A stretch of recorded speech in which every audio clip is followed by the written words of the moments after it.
வணக்கத்துடன் pepper and salt அரசியல் என்கின்ற இந்த வலையொலியில் உங்களை சந்திப்பதில் மிகவும் மகிழ்ச்சி அடைகின்றேன். ஒவ்வொரு நாளும் அறியாத ஏதாவது ஒரு செய்தியை எடுத்து வந்து உங்கள் முன்னால் எடுத்து வைப்பதை நான் வாடிக்கையாக கொண்டிருக்கிறேன். இன்று கூட ஒரு 2 அறியாத செய்திகளை உங்களோடு பகிர்ந்து கொண்டால் அது சிறப்பாக இருக்கும் என்று நினைக்கின்றேன். பெங்களூரில் ஒரு குகையிலிருந்து ஒரு மனிதரை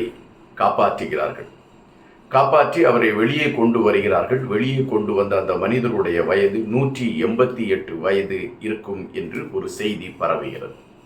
உண்மையிலே அந்த மனிதனுக்கு 188 வயது இருக்குமா? அப்படி என்றால் அது உலக அதிசயமாக பார்க்கப்படுமே என்கின்ற கேள்விகள் எழும்புகின்றன. யார் அந்த மனிதர்? எதற்காக அவர் பெங்களூரில் அந்த குகையில் வந்து தங்கினார்?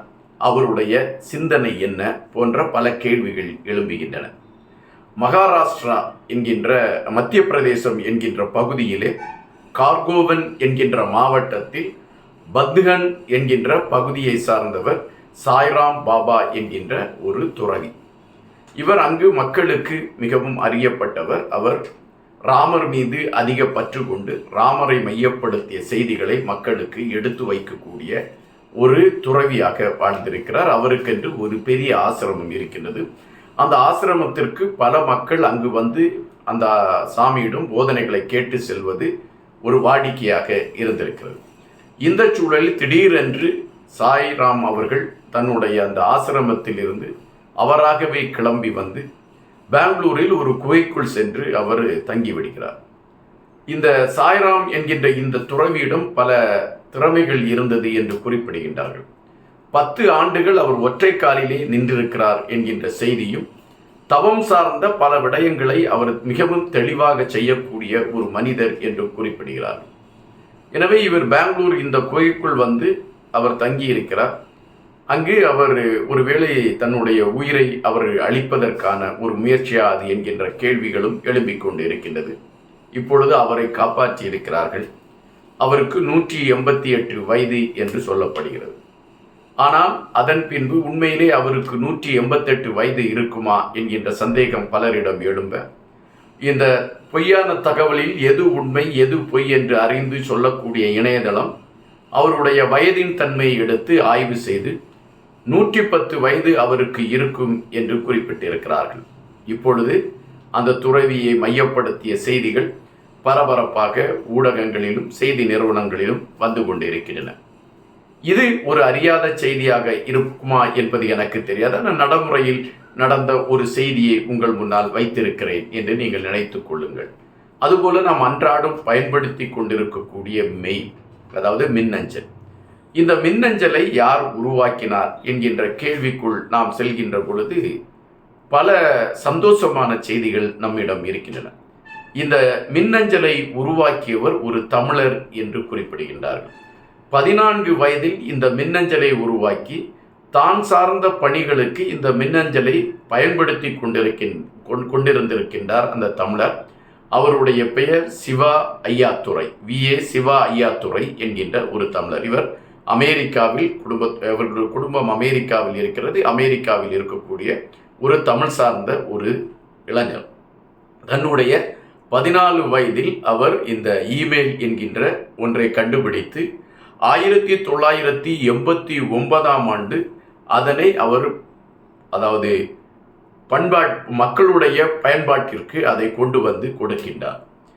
இந்த இளைஞரை மையப்படுத்திய செய்திகளை நாம் வலைதளங்களிலோ ஊடகங்களிலோ பார்க்கின்ற பொழுது நாம் இன்று அனுப்பி கொண்டிருக்கக்கூடிய மின்னஞ்சல் உருவாவதற்கு இவர்தான் காரணம் என்பதை நாம் குறித்து உண்மையிலே பெருமைப்பட்டு கொள்ளக்கூடிய ஒன்றாக இருக்கிறது.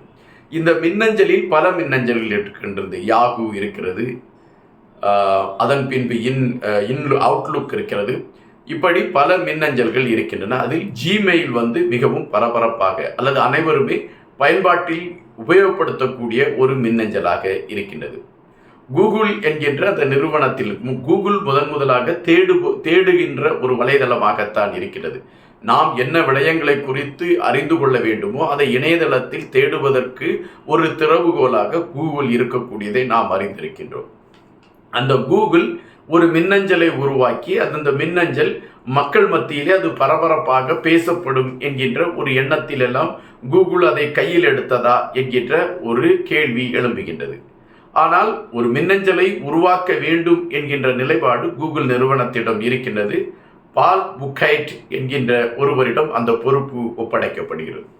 சுமார் 3 ஆண்டுகள் அவர் கடுமையாக உழைத்து அதை உருவாக்குவதற்கான ஒரு முயற்சிகளை எடுக்கிறார். அதற்கு அவர் சோர்வடைந்து விடுகிறார். அந்த முயற்சிகள் அவருக்கு பெரிய வெற்றியை தரவில்லை. எனவே அவர் அதை விட்டுவிட்டு திருப்பி வேலையை விட்டுவிட்டு அவர் சென்று விடுகிறார். மீண்டும் அவர் திரும்பி வந்து வேலையில் சேர்கின்றார். வேலையில் சேருகின்ற பொழுது கூகுள் நிறுவனத்தின் 23வது ஊழியராக அவர் சேர்கின்றார். அதன் பின்பும் அவரிடம் அந்த பொறுப்பே ஒப்படைக்கப்படுகின்றது. நீங்கள் கூகுளுக்காக ஒரு மின்னஞ்சல் தளத்தை உருவாக்க வேண்டும் என்று. அவர் மிக கடுமையாக போராடி 2004ஆம் ஆண்டு ஏப்ரல் திங்கள் 1ஆம் தேதி இந்த மின்னஞ்சல் ஜிமெயில் என்கின்ற மின்னஞ்சலை குறித்த செய்தியை வெளியிடுகிறார். அது கூகுள் நிறுவனத்தின் சார்பாக வெளியிடப்படுகிறது. அது ஒரு முட்டாள்கள் தினத்தில் அந்த அறிவிப்பு வந்த காரணத்தினால் மக்கள் அதை ஒரு பொருட்டாக நினைக்கவில்லை. ஒரு பொய்யான மக்கள் சந்தோஷப்பட வேண்டும் என்பதற்காக ஒரு பொய்யான செய்தியை உள்வாங்கி வந்து கூகுள் நிறுவனம் அறிவித்திருக்கிறது. இப்படி ஒரு மெயில், அதாவது நாம் இப்படி ஒரு மின்னஞ்சல் அனுப்புவதற்கான களங்கள் அமையுமா, அதற்கான விஞ்ஞான வளர்ச்சி இருக்கிறதா என்கின்ற பல கேள்விகள் மக்கள் மனதில் எழும்பிய காரணத்தினால் ஒரு அவநம்பிக்கையோடு இதை பார்க்கக்கூடிய ஒரு நிலைமைதான் எடுத்தார்கள். கூகுள் நிறுவனத்திற்கும் ஒரு தடுமாற்றமே ஏற்பட்டது. காரணம், நாம் அறிவித்திருக்கிறோம், மக்கள் அதை ஒரு பெரும் பொருட்டாக எடுக்கவில்லையே என்கின்ற எண்ணம் கூகுள் நிறுவனத்திற்கு வந்தது. ஆனால் அதன் பின்பு அதன் பயன்பாடுகளும் அது சார்ந்த விடயங்களும் மக்களிடம் பிரபலமாக ஆக இன்று மக்கள் உணரக்கூடிய அல்லது மக்கள் அதை உபயோகப்படுத்தக்கூடிய ஒரு களத்தை நோக்கி அது முன்னேறி இருக்கிறது என்பது வியப்பின் ஒரு செய்தியாக மாறியிருக்கிறது.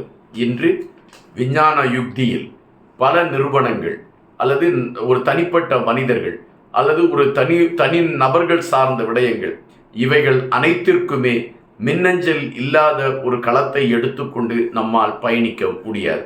அதிலும் குறிப்பாக கூகுளால் உருவாக்கப்பட்டிருக்கக்கூடிய ஜிமெயில் மின்னஞ்சல் இன்று மக்களுடைய பயன்பாட்டில் ஒரு பெரிய இடத்தை பிடித்திருக்கிறது என்பது மறுப்பதற்கு இல்லாத ஒரு செய்தியாக இருக்கிறது.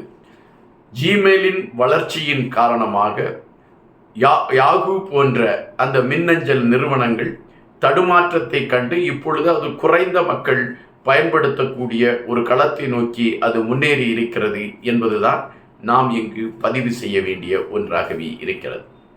காத்திருங்கள், இன்னும் பல தேடல்களோடு உங்களை சந்திக்கின்றேன். நன்றியுடன் இன்பா.